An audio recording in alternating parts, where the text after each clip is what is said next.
Events की बात करेंगे और आज एक तो धमाकेदार तेजी देखने को मिली है कुछ स्टॉक्स में और कुछ में धुलाई हो रही है। तो जहां पर धुलाई है और कंसर्न्स उभर कर आए हैं, पहले उसकी चर्चा कर लेते हैं। और इनमें 3 स्टॉक्स स्पेशली आरईसी, पीएफसी और इरेडा है। साथ ही पीएसयू बैंकों में भी दबाव बनता दिखाई दिया। अब आरबीआई ने जो ड्राफ्ट गाइडलाइन सामने निकाली हैं और अतिरिक्त प्रोविजनिंग की जो बात करते हैं, क्या एक आज सिर्फ नीजक रिएक्शन है या फिर वाकई में ये एक बड़ी सारी प्रॉब्लम एरियाज उभर कर लेकर आएगा? यतिन हमारे साथ है। यतिन, इनफैक्ट कई सारी रिपोर्ट्स भी पढ़ी हैं, कुछ लोगों से बातचीत भी की है। यतिन, कैसे पढ़ना चाहिए, क्योंकि नीजक रिएक्शन सीधा इन स्टॉक्स में 7-8% की गिरावट है। बिल्कुल बिल्कुल गिरावट है। और देखिए, पहले न्यूज समझ लेते हैं। जो आरबीआई की ड्राफ्ट गाइडलाइंस हैं उसमें आरबीआई ने ये कहा है कि जो इंफ्रास्ट्रक्चर प्रोजेक्ट के लिए जो फाइनेंस दिया जाता है, इसके लिए 5% एडिशनल ओवर एंड अबव जो आपने प्रोविजन किया है उससे 5% ज़्यादा प्रोविजन आपको इंफ्रास्ट्रक्चर प्रोजेक्ट्स में करना होगा जो ऑन गोइंग प्रोजेक्ट्स हैं। अगर जो प्रोजेक्ट फेज शुरू हो गया है या कमेंसमेंट शुरू हो गया है कमर्शियल ऑपरेशंस का, तो वहाँ भी लगभग 2.5% का अतिरिक्त आपको प्रोविजन करना पड़ेगा। ऑब्वियसली ये प्रोविजनिंग अगर आप ज़्यादा करते हैं तो इससे 2 चीज़ें होती है। नंबर 1 कि आपका प्रॉफिट एंड लॉस अकाउंट जो है इस पर इम्पैक्ट आता है, क्योंकि ज़्यादा प्रोविजन आप करेंगे तो ज़्यादा प्रोविजंस की वजह से प्रॉफिट कम होगा। दूसरा कि क्योंकि आप एक प्रोविजन पहले की आपकी जो लोन बुक है उस पर भी प्रोविजन बनाएंगे, तो इससे आपका कैपिटल एडिक्वेसी रेशियो भी कम होता है, जिसके कारण एक इम्पैक्ट आपको खास करके सरकारी बैंक्स और सरकारी पीएसयूज जो एनबीएफसी स्पेस में इन पे देखने को मिलता है। जहाँ तक कि सीएलएसए का सवाल है, इनको लगता है कि आरईसी, पीएफसी जैसी कंपनियों पे इसका इम्पैक्ट बहुत लिमिटेड रहेगा, क्योंकि पीएनएल अकाउंट में ऑलरेडी इंड एस स्टैंडर्ड्स वो फॉलो करते हैं, जिसके कारण प्रोविजन वो ज़्यादा बना के रखते हैं। लेकिन हाँ, पिछले जो लोन्स हैं उन पे क्लियरली कैपिटल एडिक्वेसी का इम्पैक्ट होगा। बट अभी अगर आप कैपिटल एडिक्वेसी रेशियो देखें पीएफसी, आरईसी का, तो 22 से 23% जितना है, काफ़ी कंफर्टेबल पोजीशन में। जहाँ तक कि आईएफएल सिक्योरिटीज़ का सवाल है, इनको लगता है कि जो सरकारी बैंक्स हैं इन पे लगभग 1.5 से 3% के आसपास का बुक वैल्यू पे इम्पैक्ट होगा, और जो आरईसी, पीएफसी जैसी बड़ी कंपनियां हैं इनकी बुक वैल्यू पे लगभग 7 से 8% का इम्पैक्ट होगा, क्योंकि ये company 1, 1.5, 2 time price to book पे ट्रेड करती हैं, तो परसेंटेज भी डबल होता है इम्पैक्ट का, जिसके कारण आप सारा का सारा जो ये पीएसयू बैंकिंग स्पेस है या जो आरईसी, पीएफसी, इरेडा जैसी सरकारी एनबीएफसीज हैं, इन पे आप एक बड़ा कट देख रहे हैं। 5 से 7% औसतन ये सारे के सारे स्टॉक्स गिरे हुए हैं। एक बड़ा शेकआउट आता हुआ दिखाई दिया है सभी काउंटर्स में। इस पर मैं आपकी राय लेना चाहूंगी शरद। जो आज रिएक्शन है वो हो चुका है या फिर कुछ और पेन देखने को मिल सकता है नंबर्स इन कंपनियों की बुक्स पे?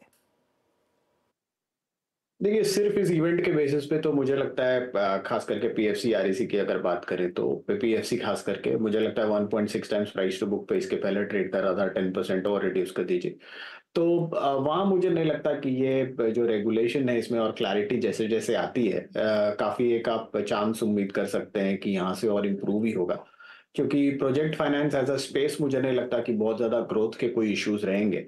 और जहां तक बेस इफेक्ट का सवाल है, अगर रेगुलेशन चेंज आता भी है, वो एडिशनल यूनिट्स पे आएगा या आपके जो प्रॉब्लमेटिक एसेट्स हैं सिर्फ उस पे आएगा, या क्रॉस द बोर्ड आएगा, या जिसको आपने रीफाइनेंस किया है उन एसेट्स पे आएगा, बहुत सारी क्लैरिफिकेशन अभी भी आनी बाकी है। ये ड्राफ्ट गाइडलाइंस है, तो मुझे लगता है इसमें बहुत सारी एम्बिग्युइटी अभी भी बाकी है। वो जैसे जैसे आती है वैसे वैसे एक रीराइट होगा, लेकिन अभी टेम्पोररीली अगर मैं एज इट इज मान लूं कि ये पूरे स्टैंडर्ड एसेट्स पे ये प्रोविजनिंग आती है और 2026-27 तक वो उसको 5% तक ले जाने की बात कर रहे हैं, तो ग्रेजुअली ये होना चाहिए। तो उसका वजह से पहले साल हो सकता है आपको एक नीजक रिएक्शन दिखाई दे, और मोस्ट प्रोबेबली पीएल को भी साइडलाइन करके सीधा बैलेंस शीट में इफेक्ट लेने की बात की गई है।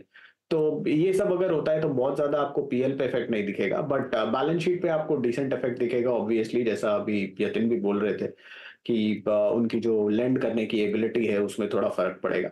बट ऑन बैलेंस मैं जितना देखता हूँ मुझे लगता है और बहुत एम्बिग्युइटी है, उसमें क्लैरिटी आने की जरूरत है। अगर वो क्लैरिटी फेवरेबल आती है और सिर्फ जो रीफाइनेंस लोन्स हैं जो कभी एनपीए वाली इशू में गए थे उनको आपने रीफाइनेंस किया उस पे वो आता है, तो वो काफी हद तक रिजॉल्व हो जाता है। और अगर पूरे पे भी होता है तो मुझे लगता है पहले साल के नंबर्स को आप एट मैक्स इम्पैक्ट करेंगे, उसके बाद तो जो बेस इफेक्ट है वो किक इन हो जाएगा, तो थोड़ा बहुत लैंडिंग कैपेबिलिटीज पे फर्क पड़ेगा। बट 8-10% जैसी करेक्शन जो हमने आज देखी है अगर सिर्फ इस इवेंट के बेसिस पे, तो मुझे लगता है ज्यादातर स्पेस में, खास करके पीएफसी के केस में, मुझे लगता है 1.6 टाइम्स प्राइस टू बुक पे ज्यादातर नेगेटिव प्राइस देने, यहाँ से और ज्यादा करेक्शन की मैं उम्मीद नहीं कर रहा।